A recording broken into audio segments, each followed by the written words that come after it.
Sreelekha's home కుకింగ్కి స్వాగతం. ఈరోజు మనం హాట్ అండ్ సోర్ సూప్ ఎలా చేయాలో చూద్దాం. ఇది నేను ఇవాళ వెజ్ వర్షన్లో చేశాను. ఇందులో మనం ఎగ్ కానీ వేయట్లేదు ఇందులో. సో ఇది ప్యూర్ వెజిటేరియన్ వర్షన్లో చేసుకోవడానికి కావాల్సిన పదార్థాలు ఏంటో చూద్దాం. ఇక్కడ నేను 2 table spoons of corn flour తీసుకున్నాను. తర్వాత 1.5 టేబుల్ స్పూన్ ఆఫ్ ketchup తీసుకున్నాను. తర్వాత 1.5 tablespoon of chilli sauce, black pepper 1 tablespoon, paneer, cabbage, తర్వాత ఇక్కడ సన్నగా తరిగి పెట్టుకున్న క్యారెట్, తర్వాత సన్నగా తరిగి పెట్టుకున్న క్యాప్సికమ్ మరియు క్యాబేజ్ అన్ని హాఫ్ కప్ లాగా తీసుకున్నాను.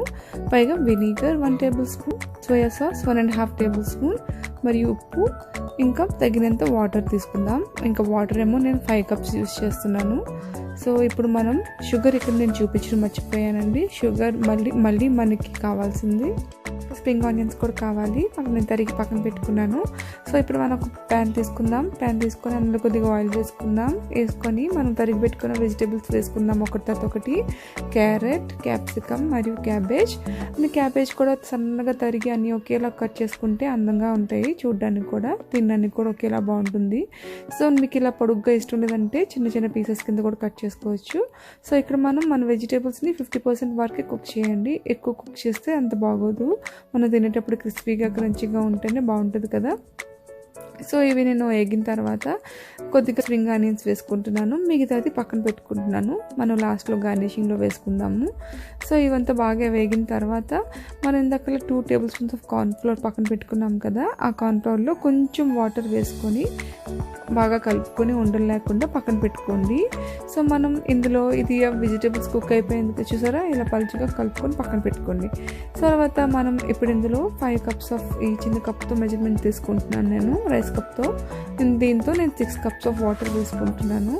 వేసుకొని అందులోనే ఉప్పు, మిగతా ఇంగ్రీడియంట్స్ అన్నీ వేసేసుకుందాం. ఉప్పు తగినంత వేసుకోండి. తర్వాత మనం బ్లాక్ పెప్పర్ వేసుకుందాం. Black pepper 1 tablespoon, around 1 tablespoon వేసుకోండి.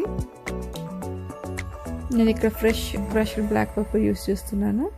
తర్వాత tablespoon of soya sauce, vinegar, తర్వాత చిల్లీ సాస్, తర్వాత ketchup వేసుకొని బాగా కలుపుకోండి. మిశ్రమం అంతా బాగా కలుపుకున్న తర్వాత కొంచెం మరుగు వచ్చేటట్టుగా మరిగించుకుందాము. మరిగినప్పుడు అన్ని స్పైసెస్ బాగా కలుస్తాయి కదండి. సో ఇప్పుడు మరిగించిన తర్వాత కొంచెం షుగర్ వేసుకుందాం. Like around 1/4 table spoon sugar వేసుకుందాం. దానివల్ల అన్ని మనం వేసినంత బ్యాలెన్స్ ఉంటుందండి. బ్యాలెన్సింగ్ వల్ల టేస్ట్ ఇంకా బాగుంటుంది షుగర్ వేస్తే. సో ఇప్పుడు మనం ఇందులో కార్న్ఫ్లవర్ దారి పెట్టుకుందాము. మెల్లిగా కార్న్ఫ్లవర్ వేస్తూ మనం గరిటతో తిప్పుకుంటూ ఉండాలి సూపు. అప్పుడు మనకి చిక్కగా ఫామ్ అయిపోతుంది. సూప్ కన్సిస్టెన్సీ మనకి ఎలా ఉండాల్సిందే. సో అప్పుడే టేస్ట్ బాగుంటుంది. సో కార్న్ఫ్లవర్ నేను తీసుకుని 2 టేబుల్ స్పూన్ ఈ సూప్కి కరెక్ట్గా సరిపోయింది. సో మీరు కానీ కొంచెం ఎక్స్ట్రా కలుపుకునేట్టు ఉంటే మాత్రం అవి చూసుకుంటూ బ్యాలెన్సింగ్ చేసుకొని వేసుకోండి. ఇందులో నేను సూప్ మరుగుతున్నప్పుడు ఇందులో నేను పన్నీర్ క్యూబ్స్ వేసుకున్నాను. మనకు పన్నీర్ క్యూబ్స్ ఎక్కువసేపు ఉడకాల్సిన అవసరం లేదు కదా, అందుకే నేను లాస్ట్లో వేసుకొని ఒక 1 మినిట్ అలా ఉడికించుకుంటున్నాను. ఆ టైం సరిపోతుంది. ఇక్కడ నాకు కొంచెం ఉప్పు తక్కువైనట్టు అనిపించింది. లైట్గా ఉప్పు మరియు మిగతాది గార్నిషింగ్కి వేసుకున్నాను స్ప్రింగ్ ఆనియన్స్. ఇప్పుడు మనం సూప్ రెడీ అయిపోయింది, సర్వ్ చేసుకోవడమే. కింద డిస్క్రిప్షన్ బాక్స్లో దీని మెజర్మెంట్స్ మరియు విధానం రాసి పెడతాను, చెక్ చేసుకోండి. ఈ సూప్ని మనం వేడిగా సర్వ్ చేసుకుంటేనే చాలా బాగుంటుంది. సో మీకు ఇందులో ఎగ్ కానీ కావాలి అనుకుంటే మీరు ఎగ్ కూడా వేసుకోవచ్చు.